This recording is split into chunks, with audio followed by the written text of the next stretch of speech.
Je vous propose de découvrir ou redécouvrir qui se cache derrière la mascotte d'Iron Maiden dans une vidéo consacrée au papa d'Eddie the Edge, Derek Riggs.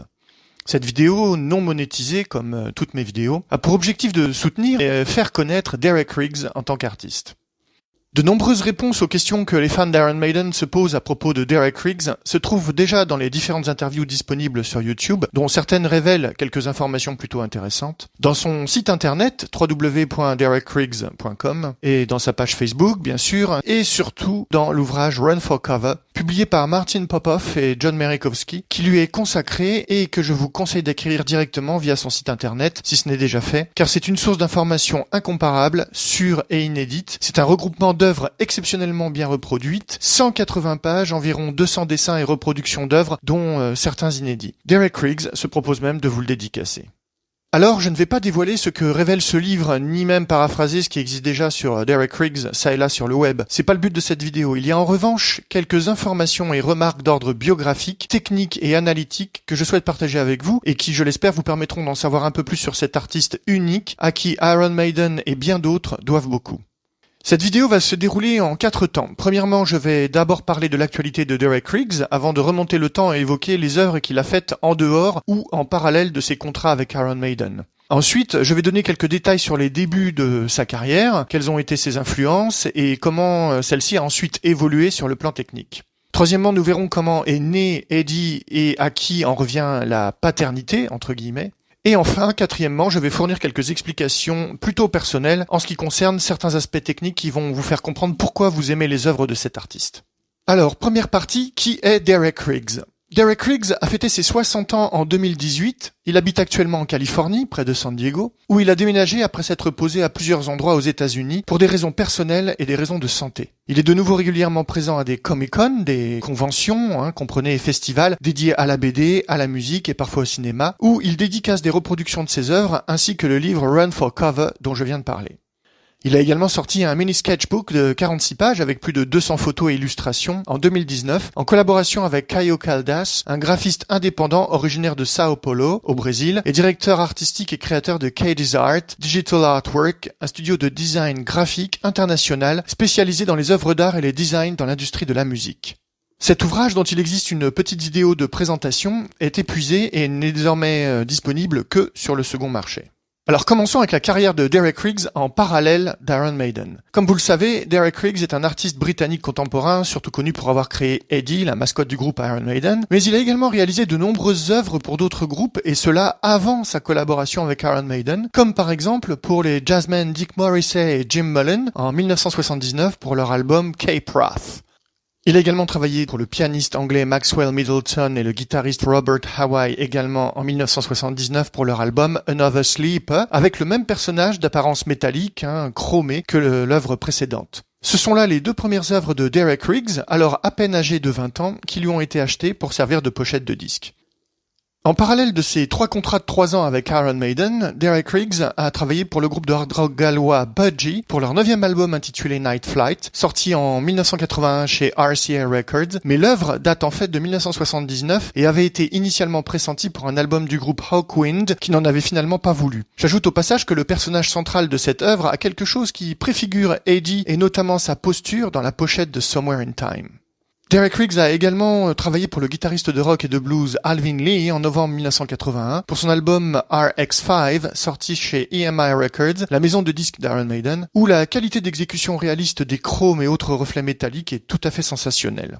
Derek Riggs a également travaillé pour la compilation de 24 groupes de heavy metal sortis en 1985 par le magazine Kerrang, sur lequel figure justement le titre Ace is High d'Iron Maiden. Ou encore pour le groupe de heavy metal suédois Destiny pour leur second album Atomic Winter, sorti en septembre 1988, pour ne donner que ces quelques exemples. Après la fin définitive de sa collaboration avec Iron Maiden, Derek Riggs a également peint pour Bruce Dickinson et son album Accident of Birth, sorti initialement en 1997 et réédité en 2005. Il a également travaillé pour les Allemands de Gamma Ray pour leur album Power Plant en 1999 et pour le groupe de power metal suédois Zonata et leur album Reality sorti en 2001. Derek Riggs a également composé des œuvres numériques suite à sa décision d'arrêter la peinture, pour notamment le groupe de power metal finlandais Stratovarius, pour de nombreux de leurs disques comme par exemple leur album Infinite en 2000, leur maxi A Million Light Years Away la même année, leur album Intermission sorti en 2001 pour ne citer que ceux-là. Il a également travaillé pour le groupe de métal américain Takara et leur album Perception of Reality, sorti en 2001, pour le groupe de speed metal Guardians of Time en 2001 et pour leur album Age of Tomorrow. Avec le vénézuélien Paul Gilman pour son album Cow to Mock en 2003 et les nord-américains D'Artention pour leur album Future World en 2004 et pour le guitariste américain Chris Impellitteri pour son album Pedal to the Metal de 2004. En 2005, Derek Riggs a conçu la couverture de World's Only Female Tribute to Iron Maiden, le premier album éponyme du groupe hommage entièrement féminin, les The Iron Maidens, faisant figurer une version féminine d'Eddie dans une posture clairement inspirée par la pochette de l'album Killers d'Iron Maiden. Alors revenons sur les débuts de la carrière de Derek Riggs et voyons comment est né, entre guillemets, Eddie. Derek Riggs naît à Portsmouth, dans le sud de l'Angleterre, le 13 février 1958. Il a commencé à dessiner et à peindre dès l'enfance. C'était déjà un dessinateur confirmé vers 14 ans et un peintre aguerri vers 18 ans. Il a commencé à vendre ses œuvres à peine 20 ans. C'est un artiste autodidacte, tant dans sa peinture que dans son travail de création d'images numériques. Pour chaque œuvre, il se documente, il fait des recherches par lui-même et trouve son propre style. Après avoir initialement étudié la chimie, il a fréquenté une école de dessin de Coventry vers l'âge de 17 ans, mais il en a été exclu après s'être plaint des cours trop académiques à son goût et ne correspondant pas à son ambition de devenir illustrateur. Les profs trouvaient qu'il avait du talent, mais passaient véritablement à côté de sa vision. Ce qui lui plaisait, c'était pas s'approprier la technique des artistes techniques, académiques ou classiques, même s'il leur porte de l'intérêt, mais c'était de développer et de donner vie, de donner corps à son imaginaire. Du point de vue technique, il réalise une esquisse qu'il accentue et détaille avant de la peindre pour lui donner du relief et de la profondeur, comme on le voit ici avec la couverture de Run for Cover, d'abord au crayon, ensuite au pinceau et également à l'aérographe. Les dessins de Derek Riggs se suffisent à eux-mêmes, ils sont splendides. Voici des dessins d'une pochette que vous reconnaîtrez. Puis il les met en couleur en commençant toujours par le fond, l'arrière-plan, et en terminant par le premier plan, comme on le voit ici avec la pochette de Somewhere in Time en cours de réalisation en 1985. Il a longtemps peint à la gouache, avec des pigments liés par de l'eau ou de la gomme arabique, ce qui permet des recouvrements et des empâtements, mais rend difficile l'emploi de l'aérographe, dont on voit le moteur ici dans cette photo. Il peint sur des feuilles de papier type canson cartonné, assez épaisse, appelé Illustration Board en anglais, dans un format à peine plus grand que la taille des pochettes de disques, et il lui a été amené de devoir réaliser certaines œuvres sur un week-end, du vendredi soir au lundi matin, et c'est le cas par exemple de la pochette qui a servi pour The Number of the Beast, tandis que d'autres œuvres lui ont demandé plusieurs mois de travail, comme c'est le cas justement de Somewhere in Time, qui lui a pris 2 mois et demi en 1985. Cette œuvre, contrairement aux précédentes, a d'ailleurs été réalisée à la peinture acrylique et non pas à la gouache, et au début des années 90, il s'est même mis à peindre à l'huile. À ce propos, Derek Riggs explique « C'était la première acrylique, donc il parle de Somewhere in Time, parce que j'en avais marre des aquarelles, ce qu'il appelle watercolor, en fait c'est la gouache tout simplement. Elle n'était tout simplement pas performante, mais vous ne pouvez pas utiliser l'acrylique très facilement avec un aérographe. En fait, toutes les peintures ont des défauts. Avec l'aquarelle, vous ne pouvez pas peindre par-dessus quoi que ce soit. Si vous utilisez de l'aquarelle, vous ne pouvez pas peindre sur ce qui se trouve en dessous non plus. Vous devez donc utiliser un aérographe. Les acryliques ne passent pas très bien à l'aérographe, il faut donc peindre à la main, ce n'est pas très grave. Mais alors, vous pouvez repeindre par-dessus certaines choses si vous les ratez, donc c'est ok. L'huile est probablement la meilleure chose, mais les œuvres ne sèchent pas très vite et donc ça sert à rien. Celles-ci doivent être faites en 3 ou 4 jours ou au maximum une semaine. Et il confirme le fait que la peinture à l'huile ne convient pas. Les peintures à l'huile traditionnelles sèchent très lentement en quelques semaines, ce qui les rend inutilisables pour l'illustration commerciale où les délais serrés sont le facteur dominant. Dans ses dernières œuvres, Derek Riggs a peint à l'alkyd, contraction de alcool et acide. Une peinture à l'huile à base de résine thermodurcissable, glycérophthalique, utilisée comme liant et contenant des polyesters saturés tridimensionnels modifiés et d'autres ingrédients tels que la colophane pour augmenter la flexibilité de la peinture, ainsi que des résines aninoplastes. Après avoir réalisé que la peinture affectait sa santé, il est passé à la peinture numérique. Il explique « J'ai dû abandonner la peinture à cause du fait que la peinture est toxique. Je suis très sensible à l'empoisonnement en métaux lourds et cela commençait à me perturber un peu, alors j'ai arrêté de l'utiliser. Hey, j'ai eu un empoisonnement aux métaux lourds, donc jeu de mots avec heavy metal. » Il se consacre aujourd'hui à la composition musicale sur synthétiseur et donc à la création d'images numériques. Alors revenons à ses débuts. Il commence par réaliser des œuvres destinées au monde de la science-fiction, dont il est adepte depuis son enfance, tandis qu'il s'éloigne de celui de l'horreur, car il trouve ce dernier peu crédible. Il réalise notamment des œuvres à destination de couvertures de livres ou de magazines, et sa première œuvre publiée fut celle-ci, début 1979, pour le magazine de bande dessinée de science-fiction Heavy Metal, équivalent américain du magazine français Metal Hurlant. Puis, c'est la naissance d'Eddie, la mascotte d'Iron Maiden. La toute première représentation de ce qui deviendra Eddie que Derek Riggs a réalisé s'intitulait à l'origine Electric Matthew Says Hello. Et elle avait en fait été peinte à destination hypothétique d'un groupe punk, le style musical à la mode à l'époque.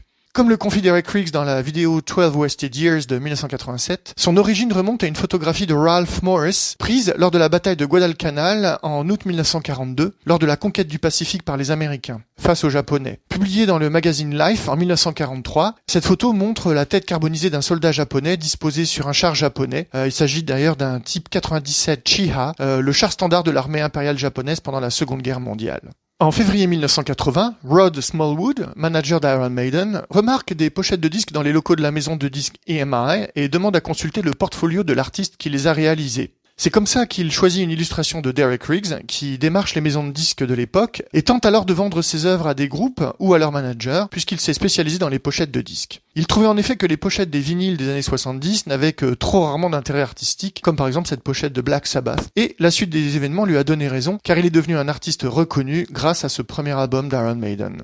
Rod Smallwood, manager, et Steve Harris, bassiste d'Iron Maiden, ont immédiatement trouvé qu'il y avait quelque chose de frappant, d'inédit, et que cette illustration correspondrait bien au style musical du groupe. Il faut dire que le groupe avait déjà pensé avoir une tête comme visuel. Dès les premiers concerts en 1979, le logo d'Iron Maiden est accompagné d'un visage fantomatique, comme on peut le voir ici, de la bouche duquel giclait du faux sang. Mais c'est bien la tête créée par Derek Riggs qui va devenir le Eddie the Head, que l'on connaîtra dès 1980, dans le clip de Women in Uniform, et lors des concerts, avec des lumières dans les yeux et des fumigènes qui lui sortaient de la bouche. À cela près que Lady, qui est sur le premier album, avait initialement les cheveux courts. Et ce look punk ne correspondant pas à l'image que Steve Harris souhaitait donner à son groupe, il a alors été demandé à l'artiste d'ajouter des cheveux à la silhouette pour la rendre moins punk. Et le résultat a été utilisé pour le premier album éponyme d'Iron Maiden, dont une version récente numérique a été faite par Derek Riggs. De là est née une longue collaboration entre Derek Riggs et le groupe, pour lequel il a créé de nombreuses pochettes, toutes les plus belles, les plus surprenantes et inventives les unes que les autres, du moins jusqu'en 1992 où le groupe a décidé d'accepter les contributions d'autres artistes pour leurs albums, ce qui a entraîné beaucoup moins de contributions de Riggs ces dernières années, jusqu'à l'arrêt définitif de cette collaboration, ce qui a déçu de nombreux fans du groupe, pas seulement parce que les pochettes n'étaient plus réalisées par leur artiste fétiche, l'artiste historique pourrait-on dire, mais en raison d'un certain égarement quant au style graphique de certaines pochettes. Ce qui a d'ailleurs débouché sur une pétition en ligne en 2014 qui a rassemblé plusieurs milliers de signatures, mais sans résultat concret, malheureusement. Pour en revenir au début d'Eddie, il faut savoir que c'est en fait le 45 tours Running Free qui est le tout premier disque d'Iron Maiden à être sorti avec une pochette signée Derek Riggs. En effet, si l'album est sorti le 14 avril 1980, le single Running Free est lui sorti 2 mois plus tôt, le 23 février 1980. Mais en réalité, le Eddie que l'on distingue à peine à l'arrière-plan de Running Free a été peint après la pochette du premier album. Derek Riggs va ainsi continuer d'illustrer les pochettes de disques d'Iron Maiden, et peu de temps après le premier album, 2 autres 45 tours vont sortir, mais avec des titres ne figurant pas sur l'album. Tout d'abord Sanctuary, le 23 mai 1980, et le polémique Women in Uniform, 5 mois plus tard, le 27 octobre 1980. Là où Derek Riggs a eu, entre guillemets, du nez, si je puis dire, c'est dans la création d'une narration à l'intérieur même d'une pochette et d'une pochette à l'autre. En effet, il crée des pochettes avec, en plus de la mascotte, des traits similaires, des tonalités de couleurs, des situations similaires, urbaines, de banlieue londonienne, etc., qui permettent d'identifier le groupe au premier coup d'œil, et j'en parle un peu plus tard dans cette vidéo. Alors parlons maintenant des influences de Derek Riggs. La première influence de Derek Riggs, ce sont les Marvel Comics des années 60 et 70 qu'il lisait quand il était enfant et ado, notamment la première série de Doctor Strange, dont on voit ici quelques exemples de couverture. Il s'est surtout beaucoup inspiré des artistes, notamment Stan Lee, un scénariste et éditeur américain qui a imaginé de nombreux personnages de super-héros de la série Doctor Strange, notamment, ainsi que les fameux villains, les méchants comme Mephisto, qui apparaît pour la première fois dans un Silver Surfer Volume 1, Number 3, sorti en décembre 1968, que l'on voit ici. Cela dit, il n'était pas fan à proprement parler de ces bandes dessinées, mais plutôt des artistes qui les créaient, comme Jack Kirby, un dessinateur de talent, de génie même, et l'un des artistes les plus influents, les plus célèbres et prolifiques de la bande dessinée américaine. Surnommé The King of Comics, le roi de la bande dessinée, il est à l'origine de nombreuses séries qui marquent l'histoire des comics américains. Dans les années 60, il crée avec Stan Lee de nombreux super-héros qui firent la renommée de l'éditeur Marvel Comics et qui marquèrent Derek Riggs en tant qu'artiste. Par contre, Derek Riggs confiera qu'il avait fini par trouver ennuyant le style de Neil Adams, également auteur de bande dessinée américain, diplômé de l'école des arts industriels de New York, spécialisé dans les comic books et connu pour ses histoires de super-héros, notamment Deadman, Green Lantern, Green Arrow, les X-Men et Batman. Dans une interview, Derek Riggs s'explique. Je pense que les bandes dessinées devraient être stylisées en raison de leur nature, et c'est exactement ce qu'a fait Jack Kirby. Je pense que c'est en quelque sorte la raison pour laquelle les mangas sont devenus populaires, car une œuvre d'art trop réaliste ne suffit pas vraiment. Elle n'a pas de profondeur. Stylisez-la, et tout d'un coup, vous obtenez un tout autre monde. Derek Riggs disséminera ça et là de petits clins d'œil discrets aux dessinateurs qui l'ont inspiré. Et on retrouve par exemple Batman à plusieurs reprises, plus ou moins bien caché dans des pochettes d'Iron Maiden, notamment ici dans la pochette de Somewhere in Time, et là, de manière plus évidente dans la pochette de Bring Your Daughter to the Slaughter. Il existe ainsi de nombreuses références faisant écho au style des comics qu'il lisait quand il était jeune dans son art. On peut trouver des attitudes, des détails, des perspectives, la posture des personnages, les silhouettes, le mouvement, la façon de donner du relief dans ses œuvres qui viennent en fait des illustrateurs de comics et qu'il a su intégrer à son propre style. Derek Riggs confie avoir beaucoup aimé des héros comme Bruce Wayne, alias Batman, justement un super-héros de fiction appartenant à l'univers de DC Comics, créé par le dessinateur Bob Kane et le scénariste Bill Finger. Il apparaît pour la première fois dans le comic book Detective Comics numéro 27 en 1939. Également comme Steve Rogers, alias Captain America, un super-héros évoluant dans l'univers Marvel de la maison d'édition Timely Comics, puis Marvel Comics, créé par le scénariste Joe Simon, à gauche, et le dessinateur Jack Kirby, à droite, dont j'ai parlé juste avant, en 1940, et ressuscité, entre guillemets, en novembre 1963 par le scénariste Stan Lee et le dessinateur d'origine Jack Kirby, Captain America, dans le 4e épisode de la série Avengers, publié en France en juin 1972 dans Eclipso, numéro 19, que l'on voit ici. Alors il peut paraître difficile de faire le lien entre les œuvres de Derek Riggs et ses comics qu'il a adoré lire, mais des détails semblent toutefois révéler des sources d'inspiration. Par exemple, les mains qui apparaissent dans ses œuvres ressemblent à celles que l'on trouve dans les comics de la fin des années 60 et du début des années 70. Les mains d'Eddie, tantôt les doigts écartés, tantôt les poings fermés, évoquent celles des héros et des villains, les méchants, de Doctor Strange. Prenons par exemple la pochette de The Number of the Beast, initialement destinée au single Purgatory, mais finalement choisie pour l'album vu sa qualité. On voit très bien ici qu'un certain nombre de choses, d'éléments de composition peuvent effectivement ressembler étrangement à ce qu'on trouve dans certaines pages de Doctor Strange. Et bien sûr, avec la figure du diable qui a au bout de ses mains des marionnettes, ce qui a directement inspiré Derek Riggs pour cette pochette. Un autre exemple avec la pochette de Purgatory, justement. Il se trouve que sa façon de représenter le diable évoque étrangement Doctor Strange, que l'on voit ici en extrait de certaines couvertures. Mais vous aurez peut-être reconnu le visage qui a inspiré Derek Riggs pour ses Diables Rouges. Il s'agit en fait du génial peintre espagnol surréaliste Salvador Dalí, dont Derek Riggs apprécie les œuvres, bien qu'il ne se définisse pas lui-même comme artiste surréaliste au sens strict, mais plutôt adepte du bizarre. Il emploie le mot weird en anglais. En termes d'éléments de composition, on peut souligner son goût pour les flammes, les monstres, les âmes damnées, autant d'éléments qui rappellent également certains aspects de la peinture dite classique. Alors, je vais en citer quelques-unes, comme par exemple les damnés du Jugement dernier, une fresque peinte par Giotto en 1306, ou ceux du triptyque de Hans Memling, qui date de 1485, notamment la partie droite, qui représente les enfers. Parallèlement, les monstres du Jugement dernier du peintre néerlandais Jérôme Bosch, un triptyque peint après 1482, ou ceux du Jardin des Délices, peint à la même époque.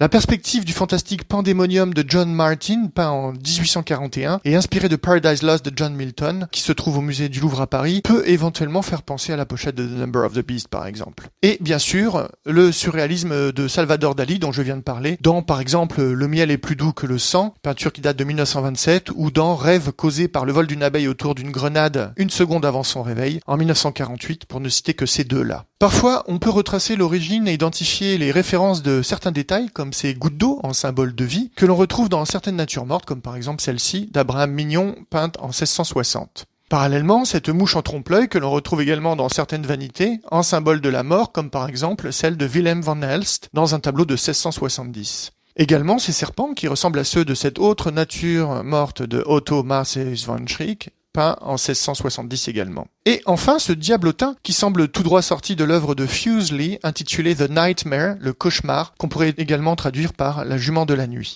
Tous ces éléments ont fait de Derek Riggs, en tant qu'artiste, quelqu'un qui ne supporte pas le manque d'imagination et l'absence de vision. C'est-à-dire qu'il s'inspire de son environnement, de son quotidien, mais il plonge ce quotidien dans le bizarre.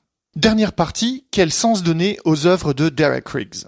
Son style est vivant, avec du relief, de la profondeur, et surtout, il raconte des histoires, entre guillemets, dans ses peintures. Et chacune de ses œuvres peut s'interpréter à différents niveaux. Au premier niveau, on peut voir les rôdeurs noctambules en milieu urbain, le crime gratuit de sang-froid en ville la nuit, la manipulation des masses, notamment religieuses, la folie ou l'aliénation, l'égalité devant la mort, que l'on soit roi ou simple sujet, la résurrection et la vie après la mort, le monde du futur, la renaissance, la régénèse, etc., etc. Ainsi, Derek Riggs a non seulement su créer une trame narrative à l'intérieur même de chacune de ses pochettes, c'est ce qu'on appelle l'axe paradigmatique, mais aussi d'une pochette à l'autre, interpochette, et ça c'est l'axe syntagmatique, dans laquelle des groupes d'œuvres sont liés tant par le style graphique que par la diégèse, c'est-à-dire l'histoire, la narration, créée par la succession des pochettes, le fil conducteur d'une histoire en déroulement. On peut par exemple rassembler ces trois œuvres, Sanctuary, Women in Uniform et Running Free.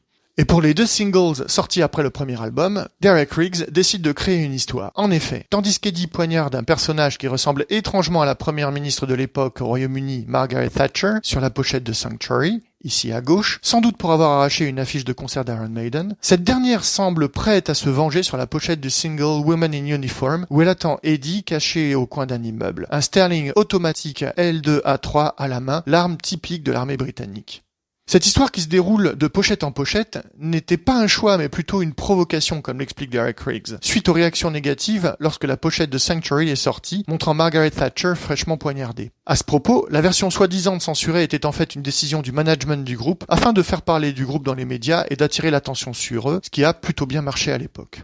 Tandis que Women in Uniform n'a jamais été publié sur aucun album, à l'exception de certains rares pressages des éditions britanniques et australiennes de l'album Killers, le titre, qui est le dernier enregistré avec le guitariste Dennis Stratton, ici à droite en pantalon rouge, a aussi été le tout premier clip du groupe dirigé par Doug Smith et filmé au Rainbow de Londres. Et c'est dans ce clip que l'on voit également Eddie en chair et en os pour la première fois, et on le retrouvera régulièrement, presque comme le 6e membre du groupe. Mais revenons-en à la notion de narration. Ces trois autres œuvres ont des traits en commun. Run to the Hills, The Number of the Beast et Flight of Icarus. Ces trois-là également, avec une transposition de Lady du futur de Somewhere in Time dans l'ouest américain pour Stranger in a Strange Land, puis vers Seventh Son of a Seventh Son, où on a un glissement sémantique, pourrait-on dire, d'une pochette à l'autre, avec à chaque fois des réminiscences d'éléments des pochettes précédentes. Ou encore ces trois-là, The Clairvoyant, Can I Play with Madness et The Evil That Men Do, qui ont effectivement des points communs. Enfin, ces quatre œuvres récentes, clairement corrélées, dont les reproductions sont à la vente sur le site internet de Derek Riggs, montrent qu'il a ce talent pour justement créer quelque chose avec un style commun, avec une approche commune, mais à chaque fois des œuvres différentes. Et quand on les juxtapose, on a la possibilité de raconter une histoire, d'interpréter. Ce que produit Derek Riggs, c'est de l'art. Et l'art est avant tout un langage. L'image possède sa propre syntaxe, sa propre grammaire, pourrait-on dire, son vocabulaire, et également ses figures de style. Et c'est un texte au même titre qu'un poème, une nouvelle, un roman ou une partition musicale. On peut donc la déconstruire, l'analyser de couche en couche ou de strate en strate, non seulement du premier plan vers l'arrière-plan, c'est-à-dire le sens contraire de sa création, mais également du premier plan sémantique, plus évident, vers l'arrière-plan sémantique, plus métaphorique, voire allégorique, le plus abstrait. Par exemple, on peut lire dans cette œuvre qu'un meurtre de sang-froid vient d'avoir lieu, mais une autre lecture est possible. Le heavy metal vient définitivement de débarrasser la scène musicale du Royaume-Uni du punk, au profit de la New Wave of British Heavy Metal. Que sa fonction soit commerciale, argumentative ou esthétique, l'image possède un message qui doit être compris par celui qui la lit. L'art figuratif de Derek Riggs cherche systématiquement à exprimer d'abord une pensée évidente, une idée unique, puis un sens caché derrière le symbolisme compliqué des codes, tantôt religieux, tantôt politiques, tantôt historiques, voire comiques. C'est typiquement le cas de l'œuvre qui devait initialement servir de pochette au titre Purgatory et qui a finalement été attribuée à l'album The Number of the Beast, et dans laquelle on peut non seulement voir une mise en abîme avec un emboîtement à l'instar des poupées russes, ce qui donne du relief, de la perspective et de la profondeur, mais également une accentuation du champ visuel grâce à la succession de couches les unes derrière les autres. Cette mise en abîme crée des lignes de force qui guident l'œil jusqu'au jusqu'au plus petit personnage, qui est une deuxième reproduction d'Eddie, qui est visiblement manipulé par le diable, lui-même manipulé par un plus grand Eddie. On peut donc interpréter cette œuvre comme la dénonciation de la manipulation des croyants par les religions, mais surtout comme le fait qu'Iron Maiden, ici incarné par Eddie, se sert de l'imagerie diabolique pour satisfaire ses fans. En qualité de créateur d'images, Derek Riggs a recours à la rhétorique pour atteindre son objectif. Alors la rhétorique de l'image, c'est une science à part entière. Les publicitaires l'utilisent avec soin afin de mettre en place le message qui touchera au plus juste l'imaginaire du consommateur. Et c'est exactement ce que fait Derek Riggs avec les fans d'Iron Maiden, notamment celles et ceux qui sont entrés en contact avec la musique du groupe par le biais des visuels du groupe, que ce soit les disques, les t-shirts, les posters ou les décors de scène. Et c'est mon cas puisque je me rappelle très bien la première fois que j'ai vu Killers. Mon premier contact avec une pochette d'Iron Maiden, c'était donc en novembre 1981 avec Killers. Alors le premier aspect que je souhaite évoquer, c'est la maîtrise du temps, ou plutôt celle du timing. Derek Riggs sait annoncer ce qui va arriver, montrer ce qui vient de se produire, ou figer l'instant. Tout d'abord, annoncer ce qui va arriver. Dans certaines œuvres, nous sommes témoins de ce qui est sur le point de se produire. Voici deux exemples. Dans la pochette de Run to the Hills, il est clair que le diable n'en a plus pour longtemps. La hache de guerre amérindienne d'Eddie va lui fracasser le crâne, à moins que le diable n'embroche Eddie juste avant. Un autre exemple avec Women in Uniform, Margaret Thatcher va semble-t-il se venger d'Eddie, insouciant, et l'abattre d'une rafale de Sterling automatique. Certaines fois, Derek Riggs choisit de nous montrer ce qui vient de se produire. Dans Sanctuary, Eddie vient de poignarder Margaret Thatcher, qui venait d'arracher une affiche d'Iron Maiden. Dans Killers, le coup vient d'être porté, la victime vient de s'écrouler et va sans doute mourir, frappée par une hache. Dans Aces High, Eddie vient de dégommer un BF-109. Dans celle du single The Number of the Beast, Eddie vient de décapiter le diable. Et dans celle de Made in Japan, il vient de réserver le même traitement à Paul Dayano, pochette immédiatement rejetée par Rod Smallwood, qui a exigé de Derek Riggs qu'il fasse une nouvelle illustration, mais la version vénézuélienne de Made in Japan est bien celle-ci. Et enfin, parfois Derek Riggs suspend l'instant, et on est entre deux événements. Dans The Trooper, Eddie vient de tuer un soldat russe avec son épée, on le voit au sol à gauche, mais on sait qu'il est sur le point d'être à son tour touché par une balle de mousquet.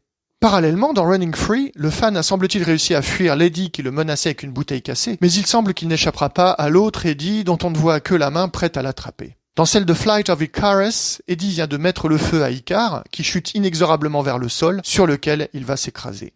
Si certaines pochettes semblent dépeindre une action plutôt statique, comme c'est le cas pour le premier album, pour Peace of Mind, pour Power Slave, ou encore pour Seventh Son of a Seventh Son, quoique dans ces deux derniers exemples, on peut identifier des détails qui montrent qu'une action est en cours, par exemple la chute des vertèbres dans l'eau et la plongée du canard vaisseau spatial dans le Seventh Son of a Seventh Son, et de cortège funèbre qui effectue l'ascension des escaliers dans Power Slave. On peut également citer des pochettes où l'on est témoin du moment clé. Alors celles-ci, ce sont mes préférées. Dans 2 Minutes to Midnight, on est en pleine explosion nucléaire. Dans la pochette de Twilight Zone, on voit la vitre du cadran du réveil en pleine explosion à minuit pile, au moment même où le fantôme d'Eddie vient tenter d'attraper la carte de tarot à l'effigie de la mort. Dans Live After Death, on est témoin de la résurrection d'Eddie qui est ramené à la vie par la foudre qui le frappe en plein front, tandis que deux autres éclairs détruisent des immeubles en arrière-plan, ce qui fait référence à la thèse de la régénération spontanée de la matière inerte par l'électricité, un phénomène scientifique du 19e siècle dont s'est inspiré Mary Shelley dans son roman Frankenstein en 1818. Le second aspect des œuvres de Derek Riggs que l'on peut souligner, c'est la notion de perspective et de mouvement. La position des jambes d'Eddie dans The Trooper donne de la profondeur de champ et du mouvement. L'accélération de la perspective avec la jambe droite très en avant tandis que la gauche est très en arrière donne l'impression qu'Eddie est en mouvement dans notre direction. On retrouve ce principe dans la pochette de The Number of the Beast, dans celle de Made in Japan et enfin dans l'illustration de couverture de Run for Cover. Pour aller encore plus loin, donnons maintenant quelques exemples de figures de style. En se concentrant sur l'image que constitue chaque pochette de disque, les figures de style apparaissent. Pour l'image, elles sont les mêmes qu'en littérature. L'artiste comme l'écrivain possède tout un panel d'outils linguistiques qui lui servent à se faire comprendre. Avec Derek Riggs, pas de doute, le message passe. Il sait substituer, opposer, amplifier, jouer de l'analogie, de l'allégorie, etc. Bref, la rhétorique permet tout, brutalement ou en finesse, de façon simple, évidente ou mystérieuse et dissimulée, et parfois de façon très claire ou de façon simplement suggérée. Premièrement, la métaphore. La métaphore, c'est quand deux idées sont associées pour créer une correspondance. L'idée A est remplacée par une idée B, et la relation entre elles dépend de la manière de voir de l'auteur, de l'interprétation qu'il souhaite lui donner. Dans Killers, les nombreux autres personnages secondaires en arrière-plan sont là pour montrer à la fois l'insouciance et surtout l'indifférence de la population face à la proximité de la violence en milieu urbain. Chacun vaque à ses occupations, tandis que quelqu'un meurt lâchement assassiné, sans raison apparente, et personne ne viendra secourir la victime, pas même ce petit personnage qui entrouvre le rideau vert après avoir semble-t-il entendu un cri. C'est une métaphore. Deuxièmement, la litote. La litote, c'est une figure de rhétorique et d'atténuation qui consiste à dire ou montrer moins pour laisser entendre davantage. L'effet de la litote est principalement produit par la négation d'un contraire ou autre tournure de contournement. Dans Killers, inutile de nous montrer la blessure, le sang sur la hache suffit à faire comprendre ce qui vient d'arriver à la victime, et libre à chacun d'imaginer cette blessure mortelle, dans le dos, dans le crâne, toutes les hypothèses sont possibles, et ça rend même la pochette encore plus horrible que si on avait montré le résultat du coup porté. Troisièmement, la métonymie. La métonymie, c'est quand une idée A est remplacée par une idée B, les deux idées ayant un rapport logique entre elles. La métonymie s'organise alors entre éléments contigus au sein d'un ensemble. Un premier personnage tient une hache de laquelle s'écoule du sang, on parlera alors d'une arme, quand bien même ça n'en est pas une au sens strict, ce n'est qu'un outil. C'est une métonymie. Un marteau aurait eu un effet similaire, mais aurait pu déboucher sur une lecture différente avec des connotations différentes selon les cultures. Et si le sang disparaît, la lecture n'est plus la même. Rien n'indique que le premier coup a été porté. Le sang témoigne de la violence du coup. Il symbolise la violence et la mort. Chaque élément contribue à la scénarisation de la scène, à la lecture que l'on fait de l'image. Et si l'on supprime les mains de la victime, alors la notion de meurtre commis disparaît totalement au profit du meurtre à commettre. On perd la notion d'immédiateté. Pour en revenir à la figure de la métonymie, on parlera de l'arrière-plan en tant que ville. On la devine avec juste ces quelques bâtiments. C'est une métonymie. La ville incarne la population, les gens, les personnes lambda, voire les victimes potentielles, ou les personnes pouvant possiblement dénoncer le crime.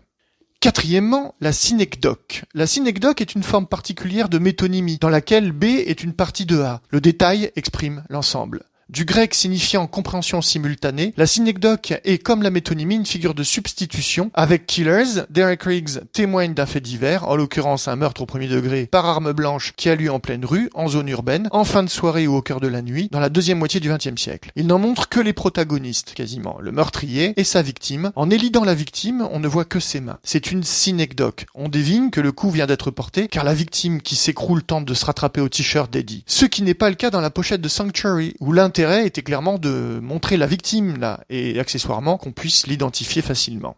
Même principe dès la pochette du premier single Running Free en 1980, avec cette main prête à attraper le fuyard dans sa course, on ne voit que la main, on devine donc le monstre qui a au bout de la main, un zombie, on comprend qu'Eddie n'est pas seul à guetter et à être à l'affût. Même principe encore dans The Trooper, avec cette main droite à l'index levé, sans doute celle d'un soldat russe, on le reconnaît à sa manche et à son liseré rouge. Ce personnage semble appeler à l'aide ou demander qu'on abrège ses souffrances. C'est assez bien trouvé car ça évoque même carrément la main de l'élève qui souhaite prendre la parole ou demander quelque chose en classe.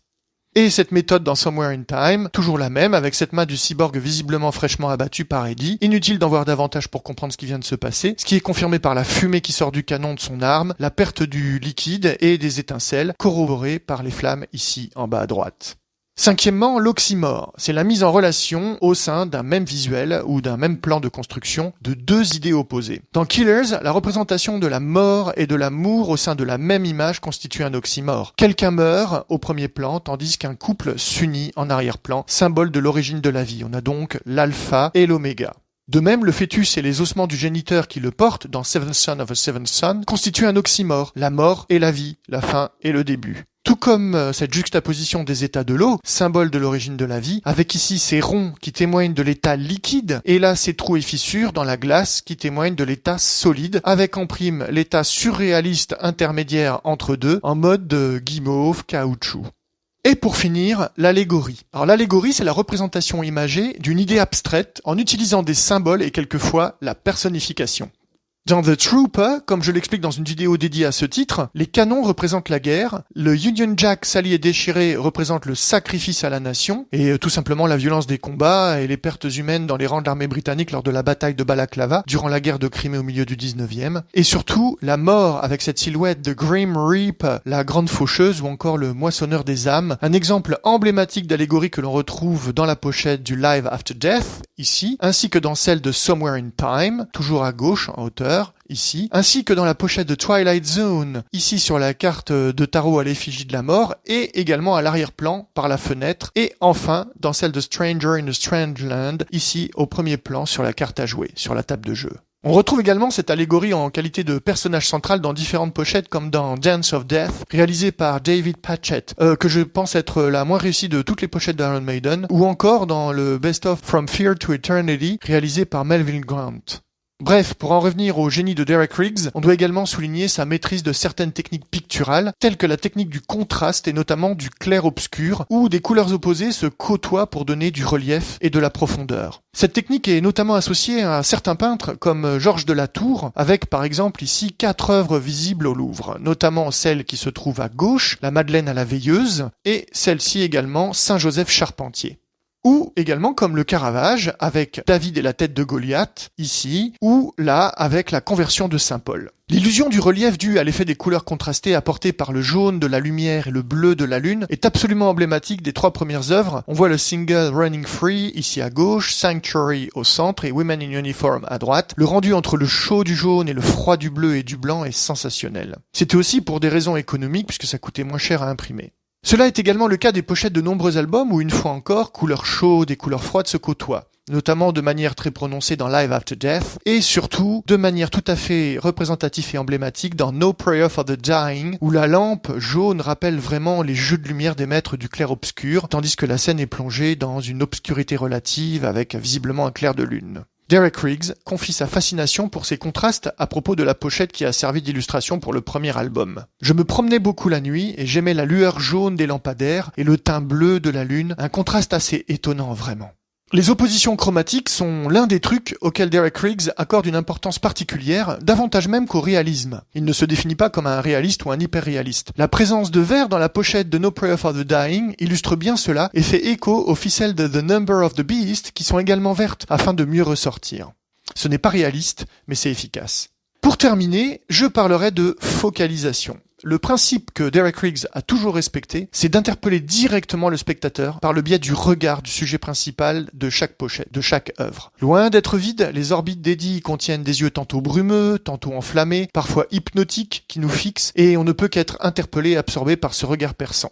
Voilà, je m'arrête là pour cette vidéo, longue vidéo, je ne peux que vous conseiller de faire un tour sur le site internet de Derek Riggs, derekriggs.com, de suivre son compte Instagram, Derek Riggs Art, et son compte Facebook, Derek Riggs Stuff, et bien sûr d'acquérir ce livre unique, Run for Cover si ce n'est pas déjà fait. Vous pourrez découvrir toutes les coulisses des œuvres de Derek Riggs, de nombreuses anecdotes, des informations qui éclairent l'origine, la composition et les conditions dans lesquelles ces œuvres ont été réalisées, que je n'ai pas dévoilées dans cette vidéo bien évidemment, afin de préserver à la fois les droits d'auteur et de témoigner mon respect à Derek Riggs, un artiste qui, je pense, est unique. Donc je vous dis à bientôt pour une prochaine vidéo, soit à propos d'un titre d'Iron Maiden, soit à propos d'un aspect de leur pochette, ou les deux. Je vous remercie, je vous rappelle que cette vidéo n'est pas monétisée, c'est pas l'objectif. Je vous dis à bientôt. Je vous mets quelques adresses internet en conclusion si vous voulez vous rendre sur certains sites pour avoir d'autres informations.